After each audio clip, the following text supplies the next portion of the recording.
In this video I'm going to be talking about the differences between baby and adult African fat-tailed geckos.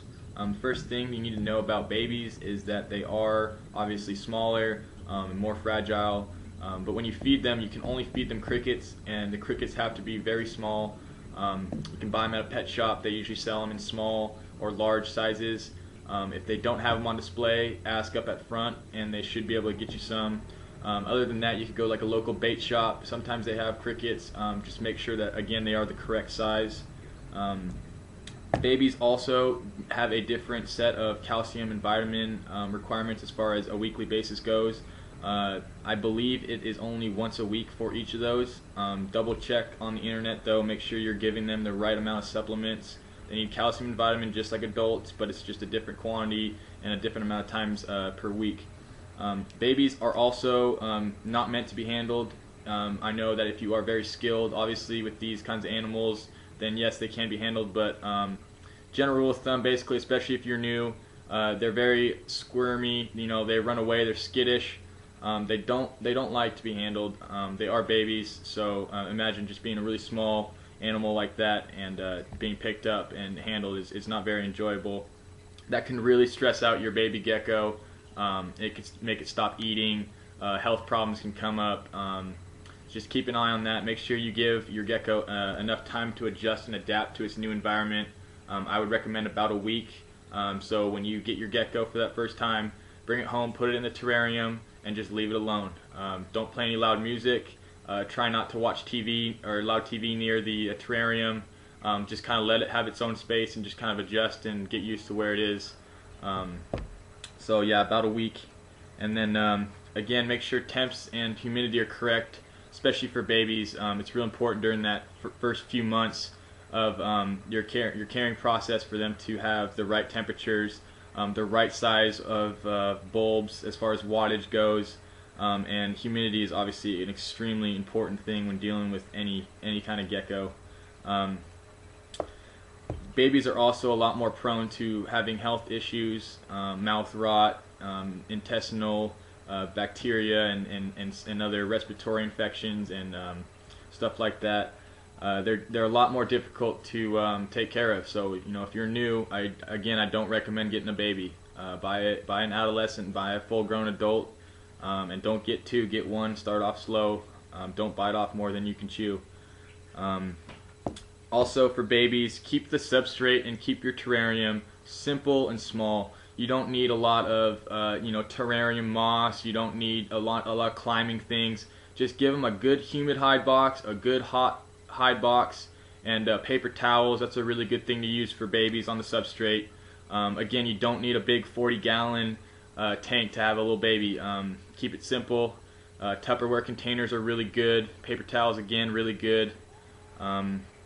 And then to check if you have a healthy baby, or if you're looking at a baby that you want to buy from a breeder or a pet store, make sure you really look at that tail. If that tail is what's known as a pencil tail, very skinny, has almost no weight to it, I don't recommend getting that gecko unless you plan on having a lot of work to be done and taking care of that and really recuperating that gecko back to life. So make sure they got a good healthy tail. And as far as adults go, they're a lot more easier. Obviously, you can feed them pretty much anything as far as insects go. What you can feed what you can feed geckos are crickets, waxworms, mealworms, superworms, and I've even heard of people feeding them locusts.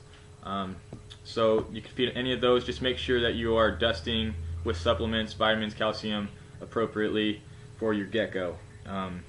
The other good thing about adults is that obviously you can handle them a lot more. They're much more open to being handled and picked up and stuff like that. So it's a little bit more worth it to buy an adult than a baby. They're also a little bit more comfortable if you move a rock around or switch up their terrarium layout a little bit. They're a little bit more okay with that, and they don't get as stressed out.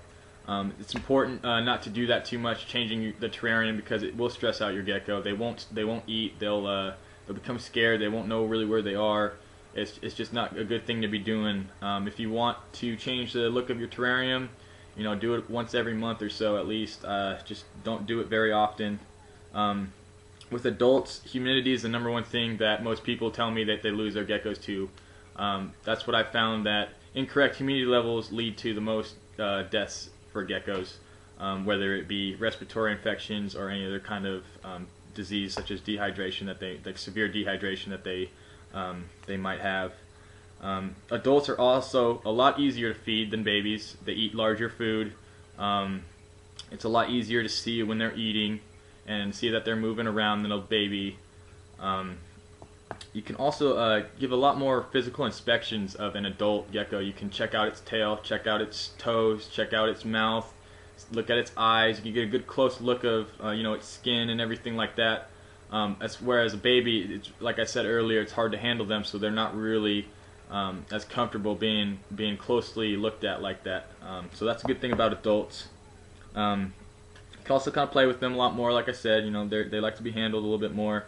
And it's also nice because you can get that larger tank if you want a larger tank, and you can put some of those more natural looking substrates like terrarium moss like this. This is by Zilla. This is good stuff. It's good if you are having trouble with a low humidity, or you want to raise the humidity on one side of the tank. Just shove it in the corner, put some water on it, make sure it's flattened down.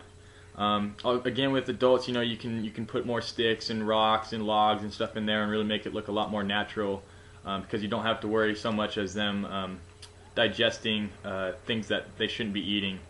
Whereas a baby, pretty much doesn't really know any better and is probably going to do it a lot more than an adult would. If you guys got any questions on babies or adult geckos, feel free to post your comments. I got some more videos. Feel free to check them out.